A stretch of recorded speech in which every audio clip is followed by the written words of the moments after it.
This isn't the video I intended to make at the moment.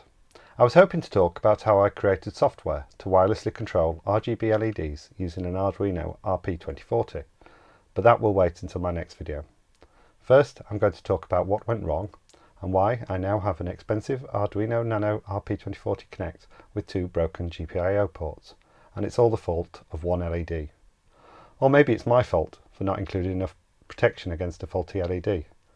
Either way, it's turned into an embarrassing lesson in how hobby electronics can go wrong, how I raised a bug issue against a software library, and then had to eat humble pie as I discovered it was a hardware problem. This isn't the first time I've had something like this happen to me, and it probably won't be the last. But if you watch this, maybe it'll help you to avoid a similar problem in future. I will give a quick update on the progress of the software side towards the end of this video, and a quick glimpse of how the new wireless interface is looking so far. First, a quick introduction to the project. This is all explained in my earlier video, so if you've already seen that, feel free to skip to the next chapter. Or there is a link in the description for those who would like to know more details. I'm currently working on controlling addressable RGB LEDs, also known as NeoPixels, using an Arduino NANO RP2040 Connect, Arduino's feature-packed but more expensive version of the Raspberry Pi Pico. This will eventually be installed in my garden to provide mood lighting that can be controlled from a web browser such as a mobile phone. It's also an improvement, although a more expensive one, than the Raspberry Pi version I created for controlling the light sequences, including disco lights. This is the high-level design. The microcontroller output goes through a level shifter and then controls a pixel strip. The power supply will eventually power the Arduino microcontroller as well, but that isn't the case during the development stage, so the Arduino is normally powered from my laptop USB port, which I'm using to program it. First, I'm going to explain about the problems I experienced, which started several days before the LED managed to damage my Arduino. The LEDs I'm using are addressable RGB LEDs based around the WS2812B addressable LED controllers.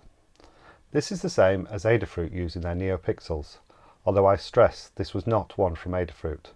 That's not to say a NeoPixel could or couldn't fail in the same way, but I don't want anyone thinking that this was their products, especially as they were quite helpful in looking into my bug report. This was an unbranded WS2812B LED strip with 45 individual pixels. The first problem I had was I tried to use digital pin 2, also known as GPIO pin 25 from the RP2040. When I did, then it appeared to corrupt the Wi-Fi signal, resulting in a web page not displaying correctly. This was easily fixed by moving it onto the next pin, which is D3 or GPIO 15. Because it was easy to fix at this development stage, I just moved to the new pin, and I haven't investigated the problem with D3 since. I do think this may have biased my thought about why it may have been a software problem, as I already suspected a possible conflict between the Wi-Fi and NeoPixel library. The main thing that would happen is that every now and again I would see a flicker on the pixel strip. The colour would be wrong and the LEDs much brighter. This would happen regularly and was the first problem I was trying to fix. I made a few changes regarding the wiring, and then the LEDs stopped working completely. I don't believe it was anything I did, other than perhaps if the problem was due to a loose wire on the LED that I moved. What happened is that the LEDs stopped working completely. The ones in question haven't worked since, but more importantly, the Arduino wouldn't work with any of the other LEDs either. I tried moving the GPIO pin to pin 4, GPIO 16, which got it working with some LEDs, but not the main strip. Then it stopped working again, and at this point I suspected it was a strip of LEDs that had a hardware problem. I stopped using that strip and connected some Adafruit NeoPixels to pin D5, GPIO 17, which are now working correctly. I also moved these back to GPIO 15 on different Arduino RP2040, and they work correctly on there. I'm going to focus here on the level shifter I had chosen and why I believed it failed to protect the RP2040 chip on the Arduino, whereas other level shifters may have. I'll look at what I could have done differently and why I'm going with a different design going forward. Later on I'll talk about the software bug I raised. This is in the opposite order to the investigation steps, but I think it makes more sense to understand the fix first. The LEDs run at 5 volts and the WS2812B needs a 5 volt data signal for maximum reliability. The RP2040 and some other Arduinos have a 3.3 volt output on the GPIO port. It is possible to connect the 3.3 volt output directly to the WS2812B, but it is not reliable, and if my theory is correct, would still have resulted in damage to the RP2040. The level shifter I originally went with is this one. It is based on a single MOSFET which is in series with the output. It's unusual in the way that the MOSFET is wired, that it treats the output of the Arduino as the ground connection, which goes to the source of the MOSFET. If the output of the Arduino goes low, then the MOSFET turns on, and that lowers the voltage of the output. Otherwise, the MOSFET is switched off, and the output is pulled high by the resistor, which goes to the 5 volt supply. As a result, the output is raised to 5 volt, and importantly, is not inverted. 3.3 volt output of the microcontroller is increased to 5 volts, and a 0 volt signal from the microcontroller results in 0 volt output. What I believe happened with the LED, or more likely the WS2812B controller, is that it created a brief short circuit between the data input and ground, and also across the power supply and ground. The short circuit across the power supply explains why other LEDs went out that were higher up the chain, but I think that it's when this was directly connected to the level shifter that it damaged the Arduino. I suspect the short was from the data connection to ground. If it had been connected to the plus 5 volt supply, then the MOSFET would have protected the Arduino. The main reason being that if the Arduino end had increased in voltage towards 3.3 volts, then with the gate at 3.3 volts there would not have been sufficient voltage difference and the MOSFET would have switched off. Whereas if the RP2040 was outputting a high and the drain end of the MOSFET was connected to ground, then the MOSFET can flow through the parasitic diode, also known as the body diode, which is a feature of the MOSFET. If that exceeded the maximum current of the GPIO port, then it may have caused permanent damage to that port. At least that is the best explanation I can think of. Perhaps there is another possible explanation. Please put in the comments if you can think of one.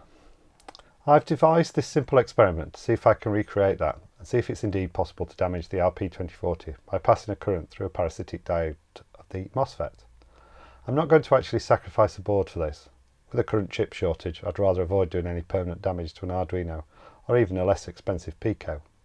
Instead, I'll try and simulate an excessive current can flow through the MOSFET by passing a current through from the source to the drain of the MOSFET. I'll measure the current through it using a 3.3 volt power supply as its source, and if it exceeds the maximum for the pin, then it shows it was possible and that the reason that the Arduino RP2040 was damaged, or at least one possible explanation. The maximum design output current for the RP2040 is 12 milliamps. That's not necessarily the maximum current it can take without damage, but I couldn't find that in the data sheets. The nearest I can find is that 50 milliamps is the maximum for all the GPIO ports. If I tried to connect a power supply directly across the MOSFET, then that would simulate a short circuit, which would result in either protection of the power supply limiting the current, or the MOSFET could die before I'm able to get any readings. So I'm going to use a variable resistor in series, slowly decrease the resistance until sufficient current flows through. I've got an old 10 kilo ohm variable resistor, which goes down as low as about 20 ohms. So the maximum we should see is a current of 165 milliamps if the MOSFET wasn't there, but the actual current will depend upon the voltage dropped across the MOSFET. I'm going to solder these components directly together. Just a quick and dirty solder, as this is just for a quick experiment. I don't really want to use the MOSFET in another circuit after I know I've intentionally driven a large current through the parasitic diode. I connected the red wire to the wiper of the variable resistor, and then the other end of the variable resistor is going to be soldered through this yellow wire which goes to the source of MOSFET. This is the part of the MOSFET which is normally connected to ground. Then the drain of the MOSFET, I'm going to solder a black wire which will go to ground. The gate is left floating as it's not relevant for this.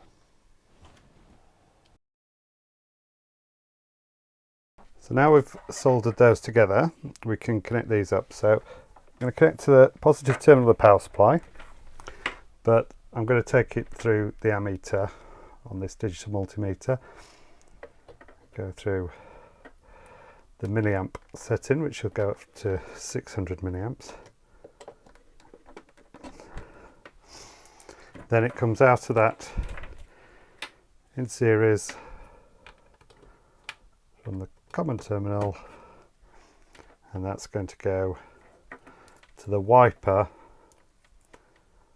of variable resistor. Then from the drain of the MOSFET straight to the power supply. Do this wire and crocodile clip.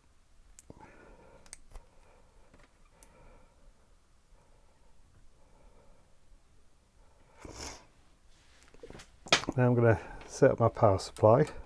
It doesn't actually output anything until you turn it on.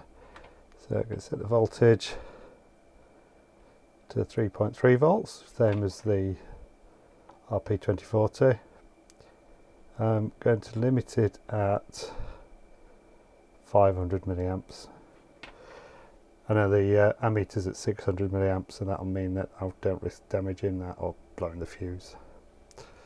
Turn this on to the milliamp setting.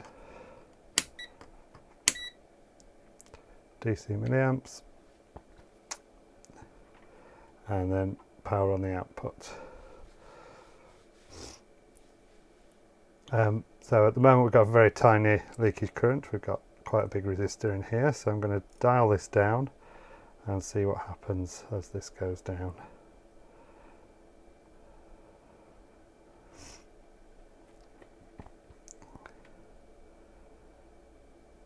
And as you can see, it's gone up quite substantially. So there's 34 milliamps. Still got quite substantial resistance on here, but I've already exceeded the capacity of the Pico or the RP2040, and there's its maximum. So this has, even though with the wiper all the way over, it's still got a resistance of about 20 ohms, and we're getting 150 milliamps through it. So it's likely that's what's caused the damage to the Arduino RP2040, basically a short from that straight down to ground through the MOSFET. And as you can see, this is the body diode, also known as the parasitic diode, that is connected in reverse through there. Does this mean it's a design fault in the circuit not being tolerant of this happening? Perhaps, but that situation shouldn't have arisen. The WS2812B has a high input impedance, and so would not normally have allowed such a high current draw. This then brings the question of how much extra circuitry do you add to protect against faults. On one end, you could not provide any protection, which would work fine as long as your circuit is untouched and doesn't develop a fault. On the other hand, you could add so much protection that you spend more on the protection than the device you're trying to protect. You could even think what happens if the protection device develops a fault. The first example would be to wire the Arduino directly to other components with no protection at all.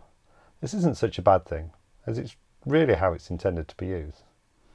And then at the other extreme is to put opto-isolators everywhere, every time you want to drive an output. They can completely isolate the Arduino from the circuit it's driving. I do use opto-isolators when connecting to high voltage or AC, but really they would be overkill for this situation. So looking at the RP2040, it already includes some protection, but that's mainly to protect it as an input, or to protect against static.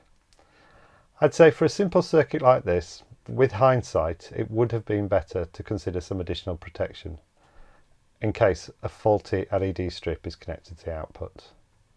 And I'll show a simple solution to this. A useful compromise would be to use a different design of level shifter. The two-stage MOSFET buffer I demonstrated in my earlier video would actually cope with this very well. The current flow into the output goes through a pull-up resistor, so even a short circuit wouldn't exceed the maximum flow through the pull-up resistor. I've therefore changed the design to make use of that circuit instead.